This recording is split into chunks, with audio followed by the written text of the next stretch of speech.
పవిత్ర పుణ్యక్షేత్రం తిరుపతిలో Srihari medical store రెండవ బ్రాంచ్ను పలువురు ప్రముఖులు విచ్చేసి ప్రారంభించారు.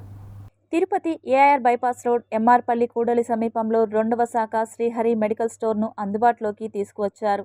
ఈ కార్యక్రమానికి ముఖ్య అతిథిగా నగరి శాసనసభ్యులు గాలి భానుప్రకాష్ విచ్చేసి మెడికల్ స్టోర్ను ప్రారంభించారు. ఈ సందర్భంగా వారు మాట్లాడుతూ అతి తక్కువ ధరలకే భారీ డిస్కౌంట్తో ఔషధాలను శ్రీహరి మెడికల్ షాప్లో అందుబాటులో ఉన్నాయని తెలిపారు. ముఖ్యంగా బేబీ ఫుడ్ ప్రొడక్ట్స్, వాకర్స్ ఉయ్యల, స్టోలర్స్, చిన్నపిల్లల birthday gift items, surgical items, దీర్ఘకాలిక వ్యాధులకు సంబంధించిన మందులు శ్రీహరి మెడికల్ స్టోర్లో అందుబాటులో ఉంటాయని అన్నారు.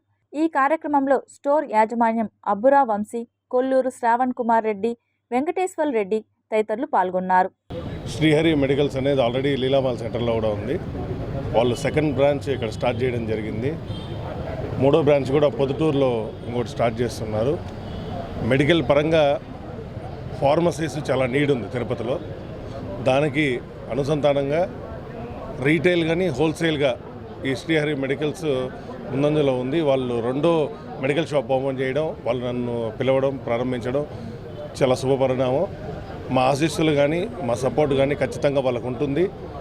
ప్రజలందరూ కూడా, ఎందుకంటే హోల్సేల్ షాపు రీటైల్ షాపు ఉంది కాబట్టి తక్కువ ధరలో శ్రీహరి మెడికల్స్ మీకు అందిస్తుంది. మీ సేవల్ని వినియోగపరచుకోవాలని చెప్పి తిరుపతి ప్రజలందరూ కూడా తెలియజేసుకుంటూ వాళ్ళకి మా బెస్ట్ విషెస్, ఆ వెంకటేశ్వర స్వామి ఆశీస్సులు, అలివేలు మంగళం ఆశీస్సులు వాళ్ళకి మనస్ఫూర్తిగా ఉండాలని కోరుకుంటున్నాం. మరి అత్యంత ఆధునికంగా చాలా బ్రహ్మాండంగా ఒక ఆధునాతికమైన సాంకేతికంతో అన్నీ కూడా ఈరోజు మెడికల్ షాప్ ఓపెన్ అవుతోంది. ముఖ్యంగా వెంకటపతి నాయుడు గారు, అదే వారి కుమారుడు వంశీ గారు కూడా దీన్ని రన్ చేయబోతున్నారు.